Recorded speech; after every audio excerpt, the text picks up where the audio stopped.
Здравейте!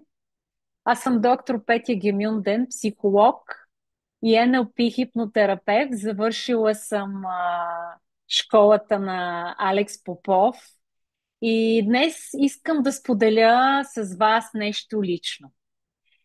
Преди години, още преди да създам моя бранд Next Level Off и преди да срещна съпруга си, когато преминах през НЛП практик и мастър при Алекс Попов, искам да ви кажа, че това обучение беше не просто поредния курс за мен. Беше важен тласък по пътя към жената, която съм днес. Какво ми даде на мене това? Научих се да контролирам вътрешните си състояния и емоция, да управлявам мислите и емоциите си, вместо те да управляват мен, да избирам какво мисля, как отговарям, какво и кого допускам до себе си. НЛП ми даде инструменти, с които започнах да общувам с мъжете по нов начин, от място на яснота и женственост. Научих се да продавам с уважение, не чрез натиск, а чрез стойност.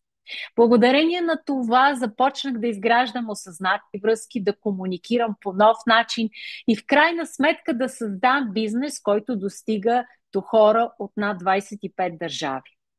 NLP не беше всичко, но беше важна част от цялостния ми процес. Искам да кажа, че съм благодарна на Алекс Попов, че той беше човекът, който ме въведе в този свят по толкова човешки и професионален начин за същото това време.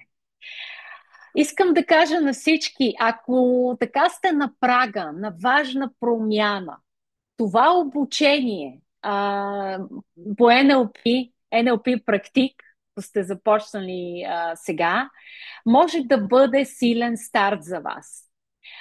От вас зависи как ще го използвате по-нататъка. Така че не се колебайте, свържете се с Алекс, защото за мен това беше моето начало. Надявам се това да бъде вашето начало също по пътя към това, което искате да направите и да вземете инструментите, които са ви нужни. А Алекс знае как и какво точно да ви представи. Благодаря много, Алекс, и пожелавам успех на всички, които започвате вашия старт в NLP практик.